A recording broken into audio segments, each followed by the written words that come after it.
5. All right, bye.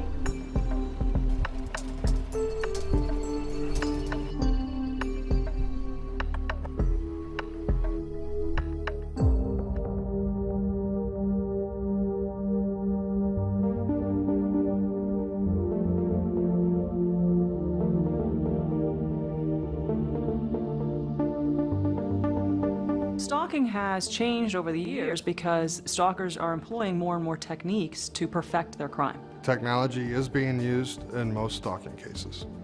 And so there used to be a lot of time and energy involved in stalking someone, and with technologies it has become a lot easier.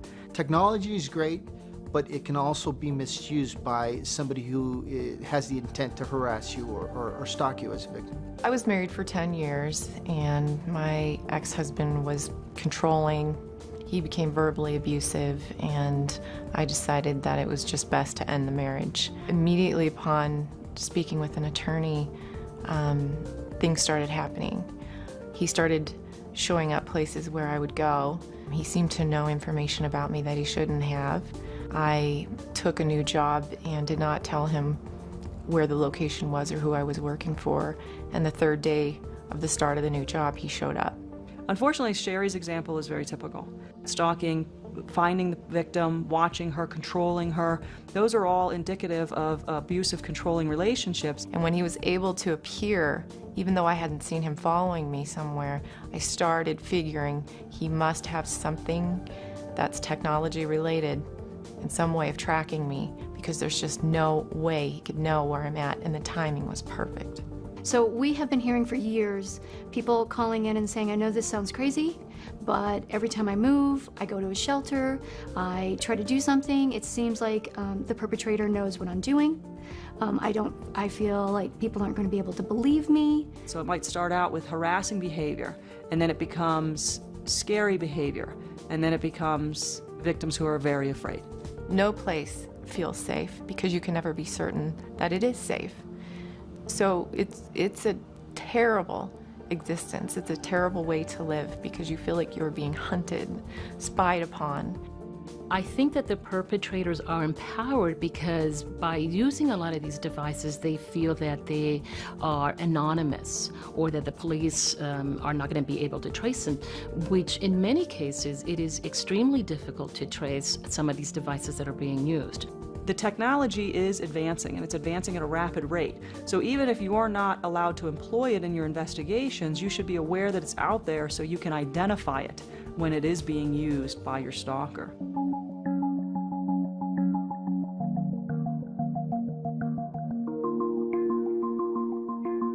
I think that technology is becoming so pervasive in our community that somebody that you would think is not tech savvy could use electronics in their stalking with ease.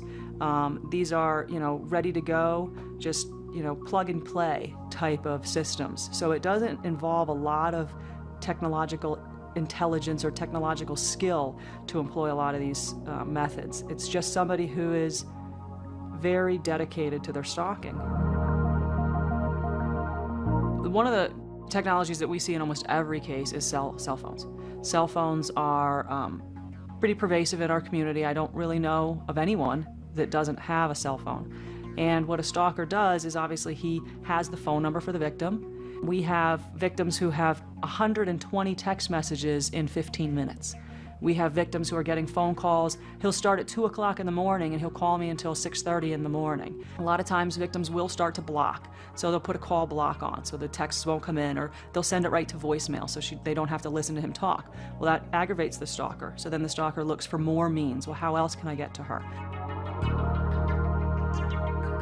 Spoofing allows stalkers to change or alter the telephone number coming into the victim's caller ID. They do that by the use of an internet website that they can contact, and you make up a telephone number to that victim's cell phone. Also, a stalker can alter or change his voice through spoofing. If it's a male offender, he can change his voice to a female voice. The phone software now that's out there to monitor somebody is quite alarming, because you can literally log on to the internet, and if you have a PayPal account, you can purchase pretty much anything. Spyware can be installed on a cell phone both remotely and non-remotely. The stalker does not need to have physical possession of that cell phone. You can remotely access a phone even though the phone is not technically on. You can listen into a conversation if you download the software to a person's phone. So now you monitor text messaging, conversations. I can install GPS or activate GPS on your phone so that once that GPS is activated, not only do I know where you are, but I can hook up to the internet and watch you move throughout your night. I think a lot of the cell phone companies in their family plan do sell that to the parents in order to keep tab on their children. However, if it does get in the wrong hands of a perpetrator, they obviously use it for other means and other purposes. I can take a cell phone that is GPS enabled and put it on your car. We may have GPS systems that come in many different forms. Tiny devices that you can stick to somebody's vehicle and follow that individual via that mode. So I can see everywhere that you're going, I can watch your patterns, I can coincidentally show up at places that you are. It's interesting how now you have social networking. You have places like Facebook, MySpace, Flickr, things like that that you can now go on and pretty much show your whole life. So then you'll have a victim who comes in and says, he keeps posting to my Facebook, or he keeps posting about me on his social networking sites. They may have a new address location where they literally have moved away from the suspect or the perpetrator, and now he has that information. If he doesn't get it directly from her, he may befriend some of the Facebook friends and get it from them. Once they've blocked him from that, he's going to escalate again. Well, now it's not good enough that I can access her through those social networks. Now I want to try to figure out how can I find out what's going on in her email accounts. And so he'll hack into her email accounts, or he'll try to access her social networking sites by using her identity. There's a number of different versions of spyware. It can be installed both remotely via an email attachment and through the computer itself if that stalker has access to the computer. The spyware enables a stalker to view all incoming and outgoing email, to see what type of websites that victim has been on, to see what various programs that victim has used, and it also can capture snapshots of what that screen or the monitor is showing at any given time. A key logging device can actually be placed on a computer, and it looks like an actual plug that you plug into the back of a personal computer or laptop. Or it also could look like an actual keyboard itself. The keystroke versions would let the stalker know every single key that she presses. So he would learn the passwords to all of her accounts. He would learn not only that she is emailing people, but exactly what she's emailing them. If she has a new boyfriend, if she has a new social network, he'll know who those friends are and be able to spread that campaign to them. There are stalkers that will put their victims under video surveillance. If you look on the internet, you can see, sites that will promote nanny cams and covert surveillance, little pens, a pen that will have a camera that has video and audio in it. Well, how hard is it to put a pen in somebody's purse or put a pen in somebody's car? Surveillance camera equipment can be very, very tiny. It can be fit into various things such as a picture frame, can also be used in stuffed animals. Stalkers may also use a remote access camera that they can go through an internet website, and it can be accessed through that website and can be viewed by that stalker on a 24-hour basis. This is a crime. You can't harass somebody and hide behind this veil of secrecy and hide behind these electronics. It's my job to now go and look a little bit deeper, a little bit harder, in order to find him and pull that veil of secrecy away.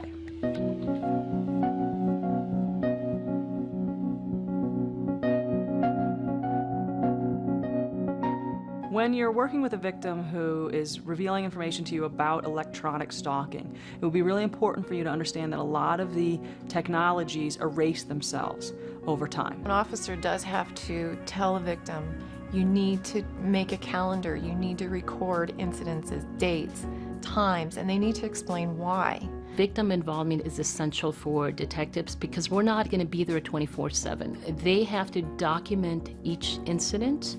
They have to log the phone calls that they're receiving, the time that they're receiving those phone calls, all of that evidence, because the detectives are going to need that to prepare the cases for the DA. I think it's kind of unfortunate that we have to put this on the victim, but if not for them, if they are not proactive, we can't build a stalking case. Don't dismiss anything a victim's telling you. It's very important to listen to the victim and document everything she's telling you. Law enforcement is going to have the perseverance to see those cases through, and stalking cases are long, involved investigations. Because I knew that it was imperative that I keep reporting every incident, I just did it, and I had like 16 police reports at the end.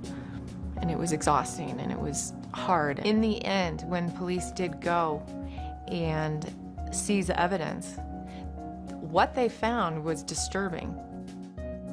They found night vision goggles, ammunition, an application for a concealed weapons permit. They found the spyware he had installed on my computer. He had emails and printouts of emails I had with other people. He had my bank account numbers and passwords. They found that he also had a companion computer system for the GPS in my car, so he was able to remotely access where my vehicle was 24/7. So you look at the bigger picture, the totality of all that information together paints the bigger picture, and they said, wow, and they understood that, you know, this guy was very serious about this, that he had compiled and used every stalking tool available to him and was using it daily, hourly. And because he had access to all of my information, they knew he could have shown up at any time, any place.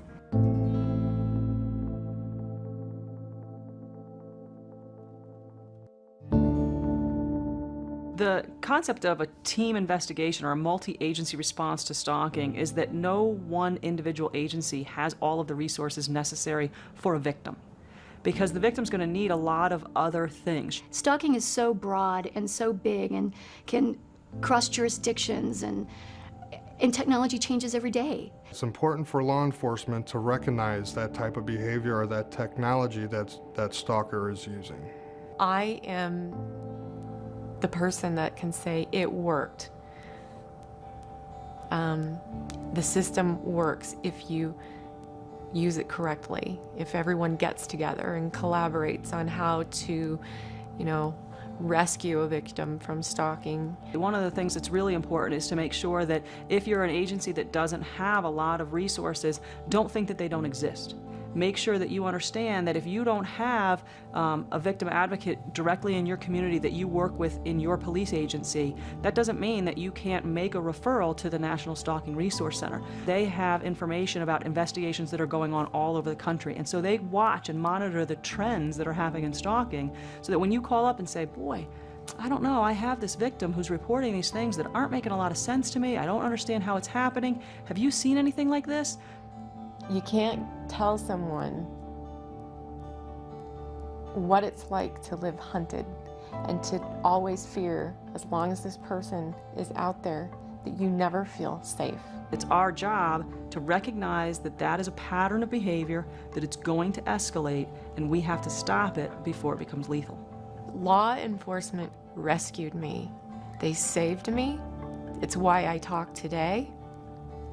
It's why I advocate for this cause, because I was lucky enough to escape what I thought was going to be the end of me.